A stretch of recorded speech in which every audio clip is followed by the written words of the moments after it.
So here's 5 things, or 5 categories, really, of things that we can do together. And by the way, so the title of this message, I'll get to that right now. Have you ever heard the quote, "The family that prays together stays together"? It's like a nice sing-songy thing, right? The family that prays together stays together. And I heard somebody once, that's very true, right? I mean, families should pray together. But I heard somebody once, this was years ago, say, you know what? There's another saying, "The family that stays together stays together." And that's true too. When we see so many families kind of drifting apart, even if they pray together on Sundays, that may not be sufficient. And so the title of this message is "The Family That Stays Together, Stays Together." And here's the vision I kind of want to cast. So 5 different categories. The first one of things that we can consider, what we can do, is we can eat together. That's right. That seems pretty simple, right? Just having meals together. But you know that most families don't do that on a regular basis. I just quickly looked up statistics. In this country, anyway, less than half of families eat together on any kind of regular basis. Less than half. And what a missed opportunity. For our family, we focus on dinner. We try to make our dinner time a family affair. And no, it doesn't always work out. Sometimes we've got things going on, but we try to make that a habit in our families. For other families, dinner doesn't work out because of job schedules or whatever it might be. But I would encourage you, try to have at least one meal a day where you're doing it all together as a family. It's an opportunity for you to sit down together, pray, and eat that meal together, talk, and enjoy one another. Make it a habit. Number 2 is working together. Work is a fact of life. We don't have the same maybe opportunities to all work together like during more of the agricultural period where everybody was farming and the family just had to work together just to survive and make it. Now, a lot of times, dads go to work and drives off to an office or some other place of work, and our families are split up. And what can we do as a family when we work to work together? And so just a few ideas. Work on projects together, right? Everybody has house projects, right? Things you need to fix the porch or work on the family garden or something like that. Those are things that you can do together. And I'd like to advocate for this. So when it comes to work, we usually try to be as efficient as possible, right? Get the job done as quickly as possible so we can play. And this is regardless of whether you're a family of 10 people or it's just 2 of you. And so one of the things we can do to get things more efficient is here, that we've got 2 jobs. You go and do that one, and I'll go and do this one. Or maybe we have 5 jobs, and we'll put a couple people over there and a couple people over there, or maybe we'll just split everybody up. That's more efficient, right? Divide and conquer. But everybody's off working by themselves. And that's fine. There's not anything inherently wrong with that. But hey, can we, in kind of looking for a vision for how we can have a more close-knit family, can we look at opportunities when we have projects, when we have chores, to do them together? Whether it's the whole family working on a garden. We're out there all in the garden at the same time. Or maybe it's just 2 or 3, but in smaller groups. But it's opportunities to build relationships together while you're working. Even just a mom and a dad. Or if you have kids, your kids are gone. Can we work together on projects that we have around the house? All right, category number 3. Playing together. Life is not all about work, but we need to take some rest, and it's good to play.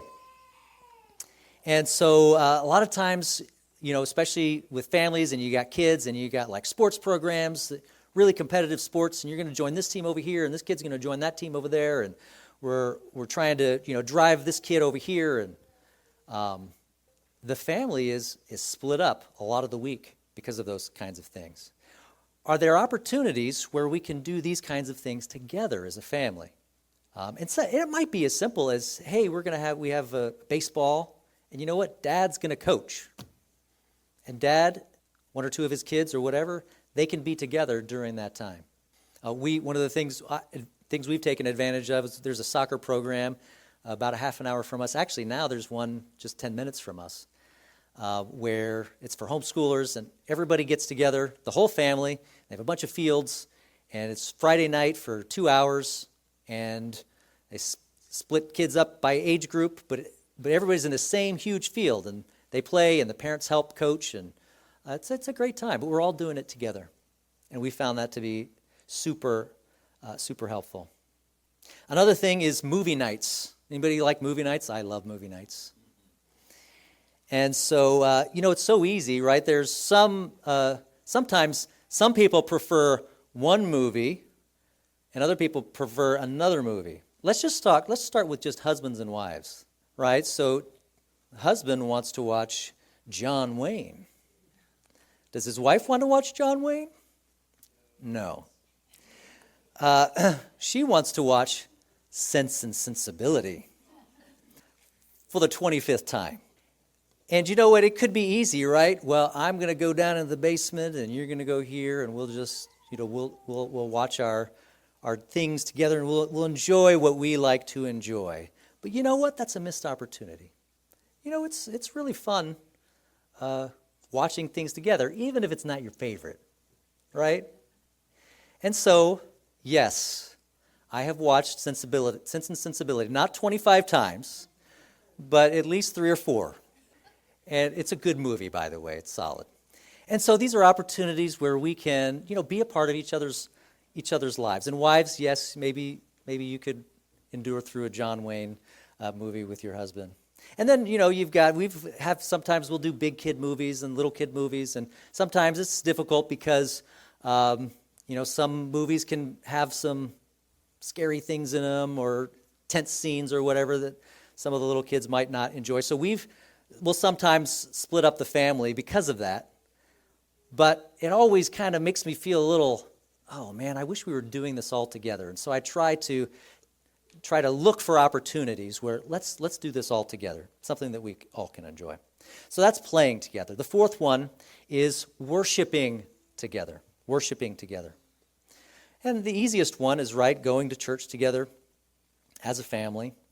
But beyond that, I think it's important that we think of our worship of the Lord not just as Sundays, right? Not just as Sunday morning worship. But there's an opportunity to worship together as families on a regular basis.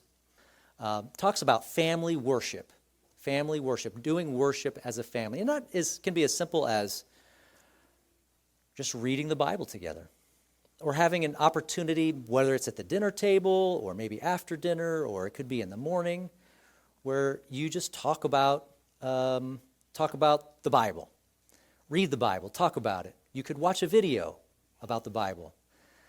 You could just talk about the Lord. You could share testimonies. You could sing songs together. There's so many opportunities. Something that we do on a regular basis where we're worshiping together. We're not having just our family devotions where everybody goes and splits up and does it on their own. And I think that is important to teach our children especially to have their own relationship with the Lord where they are going and spending that time alone. I think that is very, very important. But it shouldn't be the only thing. We have both, right? Individual and then together as a family. And then number 5, and it kind of relates to number 4, but I thought it was important enough to bring out to have it separate, but sing together.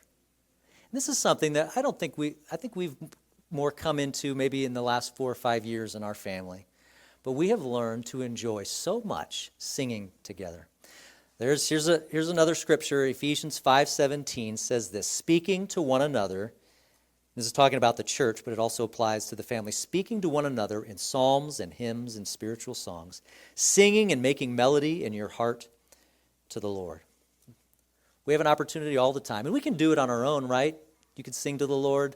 When you wake up in the morning, you could sing while you're washing the dishes. You can sing while you're driving the car to work. Sing to the Lord, but we can also sing together. It isn't amazing, when you hear a group of people singing together just has so much more impact. And as you read this verse, maybe it's not this verse. It says, speaking to one another in psalms, hymns, and spiritual songs, singing, making melody in your heart to the Lord. There's another verse that talks about the same thing, but it uses the word encouraging one another or building each other up. We can build each other up when we're singing together. So with those, 5 categories, just things to think about.